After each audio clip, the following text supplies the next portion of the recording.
Bonjour les élèves, bienvenue à la capsule Xello. C'est quoi ça Xello? Xello, c'est une plateforme que tu vas utiliser tout au long de ton secondaire dans divers contextes. Elle va servir pour apprendre à te connaître en faisant des activités et des tests psychométriques. Tu vas pouvoir y explorer des métiers, des professions et des programmes de différents collèges et universités. Elle va aussi t'aider à planifier ton parcours scolaire, notamment quand tu vas faire ta sélection de cours pour le secondaire. Tu vas pouvoir accéder à Xello via ton portail élève. C'est super facile, mais je vais laisser M. Paiement t'expliquer la démarche.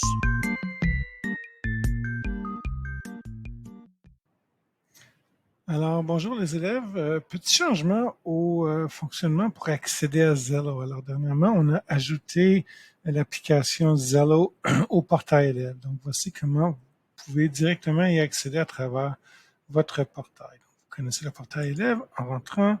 Normalement, on vous demande votre mot de passe, mais voici, donc, je suis rentré et je vais tout de suite aller cliquer sur l'onglet alors applications pour voir les différentes applications que vous avez en tant qu'élève dans votre portail. Et celle qui est d'intérêt aujourd'hui est donc Zello, l'application qui servira cette année pour le choix de cours, donc qui remplace Career Cruising cette année Zello. Alors, en cliquant sur l'onglet Zello, vous allez pouvoir accéder directement à la plateforme. La première fois que vous rentrez, on va vous demander un mot de passe, un courriel, si jamais vous perdez votre mot de passe, mais ça ne devrait pas être un problème là, parce que justement, à travers le portail élève, vous pouvez donc accéder à Zello. Alors, vous n'aurez plus jamais vraiment accéder à travers le site web même. Je vous encourage toujours de passer par le portail. J'espère que ça peut vous aider et bonne journée. Merci beaucoup, M. Paiement. Quand tu vas accéder à Xello, tu vas arriver sur ton tableau de bord. Alors ça, c'est la page principale de la plateforme. C'est là que tu vas avoir accès aux activités et aux différentes sections. Alors, on va aller en haut à Explorer. C'est à partir de là que tu vas pouvoir faire des recherches sur les différents programmes offerts, sur les collèges et universités canadiennes et à propos de différents métiers et différentes professions. Alors, on va aller en bas, on va cliquer ici.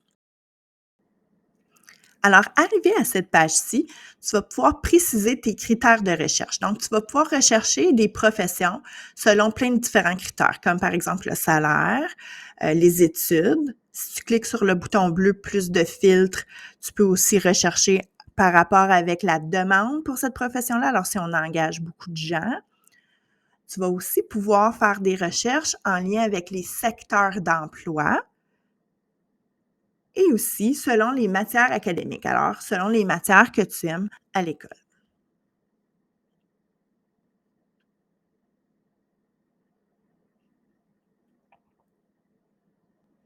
Ta recherche va t'apporter à une page de résultats où là, tu vas pouvoir passer à travers et explorer et cliquer sur des emplois qui te semblent intéressants.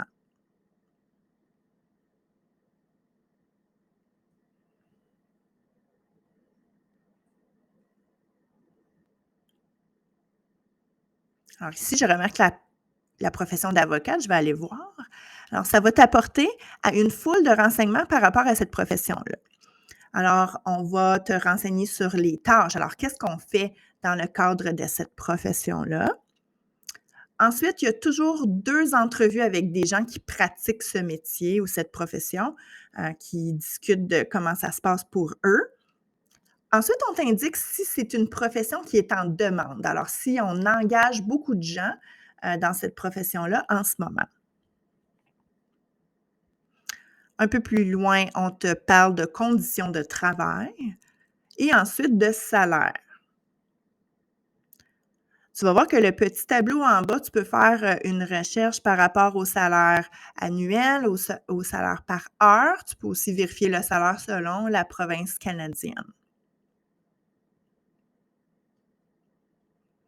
Ensuite, on te donne un exemple de cheminement de carrière. Alors, comment ça se passe quand tu es nouvellement engagé et ensuite quand tu gravis les échelons.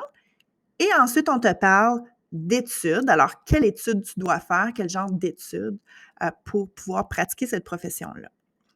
Si on remonte, on peut voir à la droite qu'on parle de professions similaires.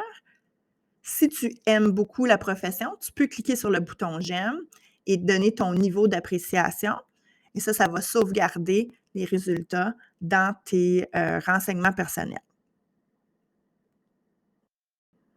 Il y a plusieurs activités sur le site qui requièrent que tu aimes au moins 3 différentes professions, alors tu peux continuer à explorer.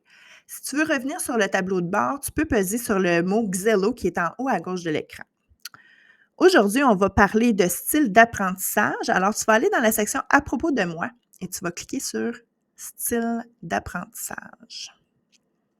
Aujourd'hui, tu vas remplir un court questionnaire qui va te renseigner sur ton style d'apprentissage. Alors, il y a 3 différents styles: visuel, auditeur et tactile. Donc, pour débuter, tu cliques sur le bouton bleu «Commencer le questionnaire». C'est très simple, tu lis la question et tu réponds le plus honnêtement possible pour avoir un bon portrait de quel genre d'apprenant tu es.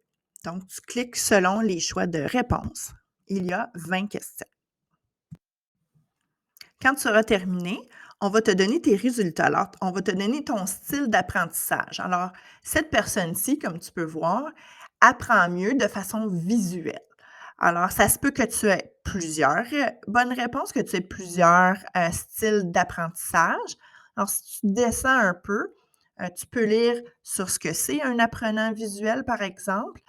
Et là, on va te donner des conseils pour étudier ou pour apprendre qui fonctionnent bien pour des gens qui ont ce style d'apprentissage-là. Alors, je te conseille de bien le lire.